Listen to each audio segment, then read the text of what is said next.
Friends, welcome to my channel ढेर सारी कहानियाँ।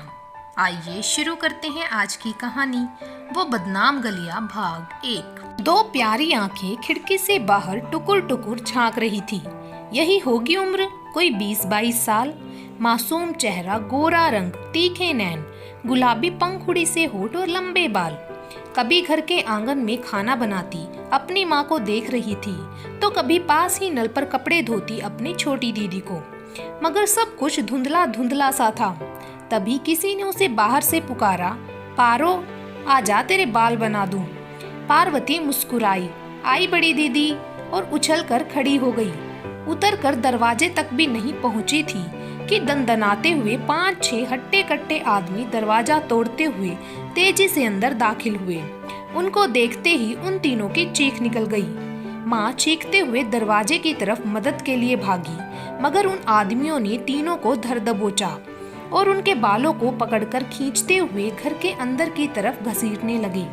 पार्वती ये सब देखकर काफी घबरा गई थी और भागकर वही कमरे में पड़े पलंग के नीचे घुस गई।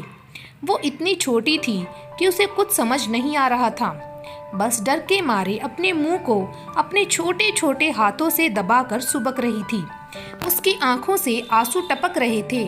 दिल तेज तेज धड़क रहा था। पता नहीं अब क्या होने वाला था। वो सारे आदमी उन तीनों को घसीटते हुए उसी कमरे में ले आए और दरवाजा बंद कर दिया। बहनों के रोने की आवाज आ रही थी। माँ रो रो कर चिल्ला रही थी, मेरी बेटियों को छोड़ दो, चाहे तो मुझे नोच लो। मगर कुछ देर बाद पार्वती को सिवा उन तीनों की चीखों के कुछ सुनाई नहीं दिया। पूरा कमरा उनकी चीत्कारों, वेदना और दर्द से गूंज रहा था। उसकी नन्ही नन्ही आंखों के आगे दरिंदगी का वो गंदा नाच चलता रहा। उसने डर के मारे अपने दोनों कान अपने हाथों से बंद कर लिए और अपनी आंखों को जोर से भींच लिया। पता नहीं कितनी ही देर वो ऐसे ही पलंग के नीचे पड़ी रही होगी। दरवाजा खुला और वो लोग गंदी हंसी हंसते हुए बाहर निकल गए। पार्वती ने धीरे धीरे अपनी आंखें खोली और अपने हाथों को कानों पर से हटाया। अब उस जगह एकदम सन्नाटा था। कोई आवाज नहीं आ रही थी। पलंग के आसपास कुछ कपड़ों के चीथड़े पड़े हुए थे, जो कुछ देर पहले उसकी माँ और दोनों दीदी ने पहने हुए थे। पार्वती के दिल की धड़कनें बढ़ गई थी और वो लगातार सुबक रही थी। उसके हाथ पैर डर के मारे कपकपा रहे थे, मगर फिर भी एक उम्मीद के साथ वो घबराकर धीरे धीरे सरक कर पलंग के नीचे से बाहर निकली। वो काफी सहमी हुई थी। उसने अपनी आंसुओं से भरी निगाहें इधर उधर दौड़ाई। पूरे कमरे में इधर उधर फटे हुए कपड़े और जगह जगह खून बिखरा पड़ा था, मगर अब वहाँ उसकी माँ और दीदी नहीं, बल्कि उनके अर्धनग्न शव इधर उधर पड़े थे। वो नजारा देख उसके मुंह से चीख निकल गई और वो एकदम से घबराकर उठ बैठी। पार्वती की सांसें तेज तेज चल रही थी। उसका पूरा शरीर पसीने से भीगा था। आज पहली बार नहीं था जब उसने ये सपना देखा था। ना जाने कितने सालों से वो यही सपना देखती चली आ रही थी, मगर वक्त के साथ साथ सब कुछ धुंधला होता जा रहा था। मगर फिर भी उसके जहन में अभी भी अपने बचपन की काफी धुंधली यादें जिंदा थी। पार्वती एक निहायती खूबसूरत 23 साल की एक जवान लड़की। उसके तीखे नैन नक्श, बड़ी हिरनी जैसी आंखें, गुलाबी होंठ, सुराही सी गर्दन, तराशा हुआ बदन किसी को भी पागल और दीवाना बनाने के लिए काफी था। काफी देर तक वो ऐसे ही बैठी रही।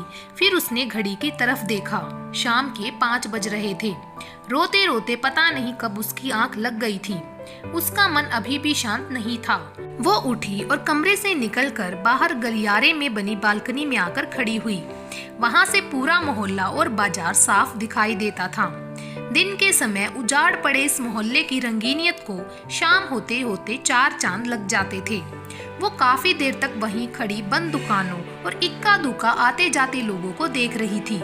उन बदनाम गलियों की यही तो खूबियां थी कि शराफत का नकाब ओढ़े समाज के जो ठेकेदार दिन के समय उस जगह को घृणा भरी नजरों से देखते थे, उन गलियों में कदम रखना भी पाप समझते थे। रात के वक्त ये गलियां उन्हीं शरीफ लोगों से खचाखच भरी रहती थी। सूरज डूब चुका था और हल्का अंधेरा होने लगा था और एक बार फिर वो बदनाम गलियां सजनी शुरू हो गई थी। खाने पीने की और शराब की दुकानें खुलने लगी थी। लोगों की चहल पहल शुरू हो गई थी और आसपास बनी अन्य इमारतों पर भी रंगीन लाइटें जगमगाने लगी थी और लगभग सभी से संगीत ध्वनि आनी शुरू हो गई थी। हालांकि उन गीत संगीत की ध्वनियों से किसी का अब कोई लेना देना नहीं रह गया था। या तो वो बस लोगों को आकर्षित करने का काम करती थी या फिर उन इमारतों से निकलती चीखों और दर्द को छुपाने का काम। और इन्हीं इमारतों में से एक इमारत का हिस्सा वो खुद भी थी। यहाँ उसके जैसी ना जाने और कितनी लड़कियां थी, जिनमें से कुछ अपनी मर्जी से, कुछ मजबूरी में या फिर कुछ फूलन देवी के डर के कारण ये सब काम कर रही थी। और जो ये सब नहीं करती थी उनकी सजा भी तय थी। रोज ही ना जाने कितनी नई लड़कियां या तो बाहर से पकड़कर या फिर बहला फुसला कर यहाँ लाई और बेची जाती थी। और एक बार जो यहाँ आ गई फिर वो यहाँ से बचकर कभी नहीं निकल पाती थी और फिर यही धंधा उसकी मजबूरी बनकर रह जाता था। और भी ना जाने कितने ही दर्द भरे राज और किस्से छिपे हुए थे यहाँ की तंग गलियों की इन इमारतों में। फूलन देवी इस कोठे की मालकिन, जिनकी मर्जी के बिना यहाँ पत्ता भी नहीं हिलता था। बहुत रोब था उनका और बहुत पहुँच भी थी उनकी। और होती भी क्यों ना, बड़े बड़े अफसरों और नेताओं और राजनेताओं का रात के अंधेरे में रंगीनियत का सारा इंतजाम फूलन देवी ही तो करती थी। इसीलिए किसी की हिम्मत नहीं थी कि बिना उनकी इजाजत वहां कोई कदम रख सके। पार्वती काफी देर तक खड़ी यही सब देख सोच रही थी। तभी गलियारे में थोड़ी हलचल हुई और कुछ लड़कियां तेज कदमों से हॉल की तरफ जाने लगी। हे, क्या हुआ? हॉल की तरफ कहाँ भागी जा रही हो? पार्वती ने एक को रोकते हुए पूछा। अरे सुना है कोई नई लड़की आई है, बड़ा नाटक कर रही है, उसी को देखने जा रहे हैं। आ चल तू भी, उस लड़की ने पूछा। नहीं, बस तुम ही जाओ, पार्वती ने अनमने मन से गर्दन हिलाकर कहा। उसके मना करते ही वो लड़की वहां से 2 सेकंड में ही फुर हो गई। आज फिर एक और, यह सोचकर पार्वती की आंखों में नमी भर आई। आज फिर से एक लड़की की कीमत तय होगी और वो कीमत तय करेगा फूलन देवी का इकलौता बेटा शाकाल और इस कोठे का वारिस। शाकाल एक हट्टा कट्टा 30 साल का धाकड़ लड़का था, जो उस कोठे पर लाई गई हर नई लड़की पर अपना उतना ही अधिकार मानता था जितना कि कोई नासमझ बच्चा अपने खिलौने पर। हर उस नई लड़की को सबसे पहले उसके कमरे से होकर गुजरना ही पड़ता था। उसके बाद ही बेचने वाले को उसकी कीमत दी जाती थी। तभी शाकाल एक लड़की का बाजू पकड़कर लगभग उसे घसीटता हुआ वहां से गुजरा। वो लड़की चीख चीख कर उससे खुद को छोड़ने की भीख मांग रही थी और साथ साथ खुद को छुड़ाने की पूरी कोशिश भी कर रही थी। मगर एक हट्टे कट्टे आदमी के चंगुल से बच पाना उस कोमल कली के बस का कहाँ था। आसपास और लड़कियों की भीड़ लगी थी। कुछ अपने कमरों से झांक कर ये सब देख रही थी। ऐसा लग रहा था जैसे एक मजबूर लड़की की मजबूरी का तमाशा हर कोई देखना चाह रहा हो। शाकाल एक पल रुका, उसने सबको देखा और गुस्से से चिल्लाया, यहाँ क्या कर रही हो तुम सब? जाओ अपने अपने कमरों में, धंधे का टाइम होने वाला है। एक भी ग्राहक नाराज हुआ तो टांगे तोड़ दूंगा। उसकी कड़क आवाज सुनकर सारी की सारी घबरा कर वहां से एक पल में ही गायब हो गई। फिर उसने एक पल पार्वती को देखा और बोला, थोड़ी देर में आता हूँ तेरे पास, समझी? और ये कहकर वो मुस्कुराया। उसकी मुस्कुराहट में दरिंदगी साफ झलक रही थी। फिर वो उस लड़की को खींचते हुए एक कमरे में ले गया और दरवाजा बंद कर लिया। ना जाने कितनी देर तक उस गलियारे में उस लड़की के रोने, चीखने, चिल्लाने के दर्द भरे स्वर ही गूंजते रहे। उसकी दर्द भरी चीखें, उसका क्रदन तेज होता जा रहा था और पार्वती की आंखों से आंसू झड़ने लगे थे। आज फिर इस बंद दरवाजे के पीछे किसी मजबूर की असमत लूटी जा रही है। किसी की जिंदगी को, उसकी ख्वाहिशों को तार तार किया जा रहा है। आज फिर, एक बार फिर बना ही दीना एक और पार्वती, वो सिसकते हुए बुदबुदाई। उसने अपने दोनों हाथ अपने कानों पर रख लिए, मगर जब उससे ये भी बर्दाश्त नहीं हुआ तो वो भागकर अपने कमरे में चली गई और दरवाजा बंद कर बिस्तर पर गिर के सिसकने लगी। कब तक, आखिर कब तक सहूं ये चीखें जो मुझे ना जागते हुए चैन लेने देती हैं और ना सोते हुए। वो काफी देर तक ऐसे ही बिस्तर पर पड़ी सिसकती रही। कहने को तो उसका दिल अंदर से बहुत कोमल और भावुक था, मगर फिर भी सबके सामने वो खुद को बहुत कठोर दिल का और भावहीन ही दिखाती थी। वो ये सब सोच ही रही थी कि तभी धड़ाक से उसके कमरे का दरवाजा खुला। पार्वती ने पलटकर देखा तो वो शाकाल था। पार्वती उठी और एक तरफ खड़ी हो गई। शाकाल अंदर आया और जल्दी से दरवाजा बंद करके आराम से बिस्तर पर टेक लगाकर लेट गया। तेरे पास नहीं आया आज कोई? तो छुट्टी पे है क्या? शाकाल कहकर हंसा तो पार्वती उसे पानी का गिलास पकड़ाते हुए बोली, तू आ तो गया है, कोई और आता तो तू कैसे आता? देख रहा हूँ बहुत कैंची सी जुबान हो गई है तेरी आजकल। तेरी सुन लेता हूँ बस, कोई और होती तो जुबान ही काट देता उसकी। शाकाल ने खड़े होकर एक हाथ से उससे पानी का गिलास लेकर पकड़ लिया और फिर दूसरे हाथ से उसकी कलाई मरोड़ते हुए कहा तो पार्वती के मुंह से आह निकल गई, मगर फिर भी वो उसको उल्टा जवाब देते हुए बोली, मेरी भी काट दे जुबान, मुझ पर क्यों रहम दिखा रहा है या हिम्मत नहीं कुछ करने की? ये सुनकर शाकाल ने गुस्से में जमीन पर पानी का गिलास फेंक के मारा और पार्वती की साड़ी का पल्लू खींचकर नीचे गिरा दिया।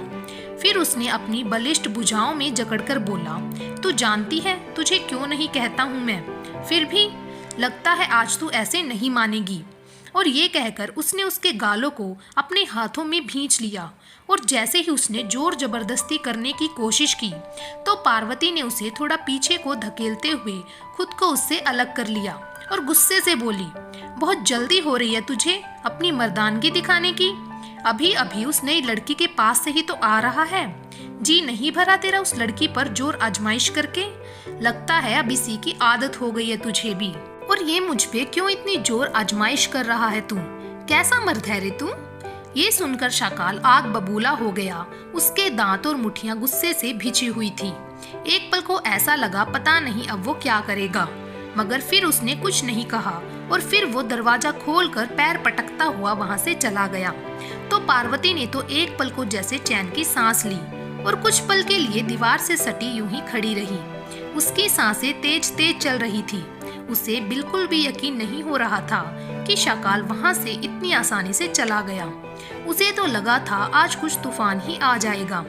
उसने अपना पल्लू ठीक किया और फिर कुछ सोचकर तेजी से उसी कमरे में पहुंच गई जहां थोड़ी देर पहले शाकाल उस लड़की को ले गया था। वो लड़की बिस्तर पर पड़ी बस रोए जा रही थी। उसको जरा भी अपनी हालत का होश नहीं था। पार्वती ने पास ही पड़ी एक चद्दर उठाकर उस पर उठा दी और उसके करीब ही बैठ गई। देखने में वो लड़की भी तकरीबन उसी की उम्र की थी, 20-22 साल की। मासूम चेहरा, रंग ठीक ठाक मगर देखने में आकर्षक, सुंदर आंखें और लंबे बाल। उसके हाथों पर लगी मेहंदी अभी भी हल्की हल्की दिख रही थी, जिसे देखकर पार्वती को बहुत आश्चर्य हुआ, मगर फिर उसने मुस्कुराकर अनदेखा कर दिया और उसके सर पर हाथ फेरने लगी। पार्वती ने धीरे से उससे कहा, देखो चुप हो जाओ, अब रोके भी क्या हो जाएगा। पार्वती की आवाज सुनकर और उसके प्यार भरे स्पर्श से वो एकदम से उठकर बैठ गई। उसने चादर को खुद पर अच्छे से लपेट लिया और बैठे बैठे ही नजरें झुकाए सुबकने लगी। उसे समझ ही नहीं आ रहा था कि ऐसे स्थान पर जहाँ किसी की इज्जत की, उसकी भावनाओं की कोई कदर ही नहीं होती, जहाँ उनके सपनों को पैरों तले रोंदा जाता हो, वहाँ ये प्यार रूपी गंगा कहाँ से प्रकट हो गई? कहीं ये भी तो किसी की चाल नहीं? बहुत सारे प्रश्न उस लड़की के दिमाग में एक साथ चल रहे थे, मगर फिर भी वो डर के मारे कुछ बोली नहीं। क्या नाम है तुम्हारा? पार्वती ने उससे पूछा। पार्वती की बात सुनकर पहले तो वो चुप रही और ऐसे ही सुबकती रही। फिर कुछ देर बाद उसकी तरफ देखकर मासूमियत से बोली, जीनत। और ये कहते कहते उसकी आंख से 3-4 आंसू उसके गाल पर लुढ़क गए। बहुत प्यारा नाम है तुम्हारा तो, पार्वती ने मुस्कुराते हुए और थोड़ी आत्मीयता दिखाते हुए उससे कहा, ताकि वो उसके साथ थोड़ा सहज हो सके, मगर वो अभी भी लगातार सुबक रही थी।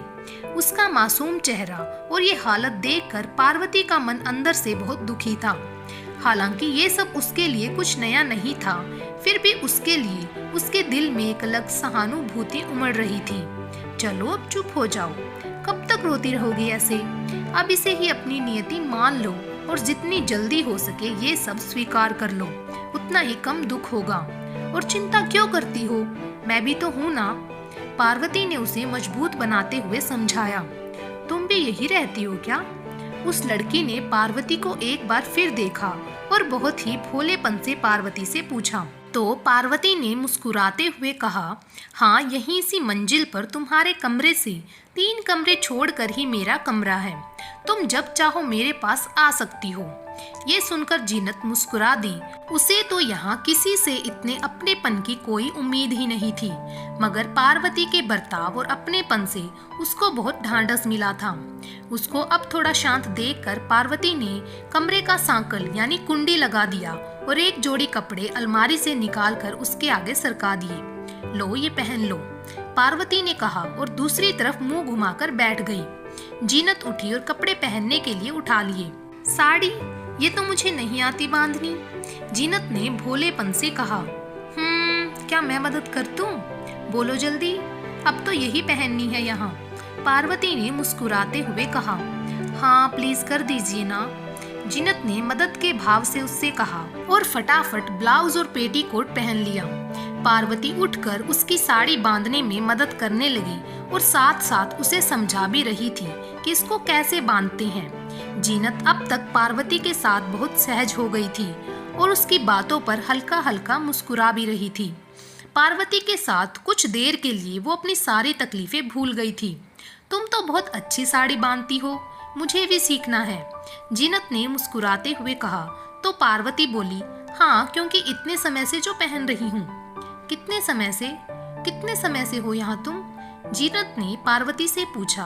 तो पार्वती कुछ देर के लिए एकदम शांत और उदास हो गई, मगर फिर कुछ देर बाद खुद को संभालते हुए बोली, अरे ये सब छोड़ो, फिर कभी बताऊंगी। पहले ये बताओ, क्या तुम पढ़ी लिखी हो? तुम्हारे बात करने से तो यही लगता है। हाँ, थोड़ा बहुत, जीनत ने उत्तर दिया। कितना थोड़ा? पार्वती ने उत्सुकता के साथ पूछा। 12वीं की है हमने, बस, जीनत ने झिझकते हुए जवाब दिया। तो पार्वती खुशी से बोली, अरे वाह, तुम तो बहुत पढ़ी लिखी हो, मुझे भी अच्छा लगता था पढ़ना, मगर पढ़ नहीं पाई, बस 5वीं ही की हुई है। ओ अच्छा, हमारे भी गांव में बस इतना ही था, हम तो जिद में पढ़ लिए। उसके बाद घर वालों ने गांव से बाहर जाने ही नहीं दिया पढ़ने। हम तो बहुत चाहते थे पढ़ना, कुछ बनना, मगर देखो तो किस्मत ने कहाँ ला पटका। कहते ही उसकी आंखों में आंसू आ गई। अरे तुम तो फिर से रोने लगी। सच कहूँ बहुत प्यारी और भोली हो तुम, रो मत और अब से मुझे अपना दोस्त ही मानो। चलो मुस्कुराओ, पार्वती ने उसे थोड़ा शांत करते हुए कहा। तुम्हारा नाम क्या है वैसे? जीनत ने अपने आंसू पोंछते हुए पूछा। पार्वती, पार्वती ने मुस्कुराकर उत्तर दिया। क्या वाकई तुम्हारा नाम ये है? जीनत ने थोड़ा आश्चर्य से पूछा। तो पार्वती मुस्कुरा दी और बोली, क्यों, अच्छा नहीं है क्या? नहीं नहीं, बहुत अच्छा है, बस थोड़ा अजीब लगा मुझे, इसीलिए पूछा, जीनत ने भोलेपन से जवाब दिया। तो पार्वती भी मुस्कुरा दी और मन ही मन बुदबुदाई, बहुत दर्द दफन है मेरे सीने में, उनको दबा ही रहने दो तो ही अच्छा है। पार्वती काफी देर तक जीनत के साथ ही बैठी रही। उसे उससे बातें करना बहुत अच्छा लग रहा था। एक लंबे अरसे के बाद उसने ऐसे बैठकर किसी से बातें की थी, वरना तो पूरी रात या तो किसी को खुश करने में निकल जाती थी या फिर अपने जख्मों पर मलहम लगाने में। अब तक काफी रात घिर आई थी, गाजो वाजो की आवाजें भी बंद हो गई थी। पार्वती ने दरवाजे से बाहर आकर देखा तो सब जगह सुनसान था और इसी वीराने में इक्का दुक्का कमरों से कुछ आवाजें निकलकर कानों में पड़ी जा रही थी। वो पलटी और जीनत को देखते हुए बोली, दरवाजा बंद कर लो, हम भी जा रहे हैं अब, और परेशान मत होना। जीनत ने हाँ में सिर हिलाया और फिर पार्वती वहां से अपने कमरे की ओर बढ़ गई। आज की कहानी यहीं पर समाप्त करते हैं। बाकी की कहानी आपको मिलेगी भाग नंबर 2 में। तब तक के लिए हमसे जुड़े रहें और ऐसे ही प्यार बनाए रखें। Thank you.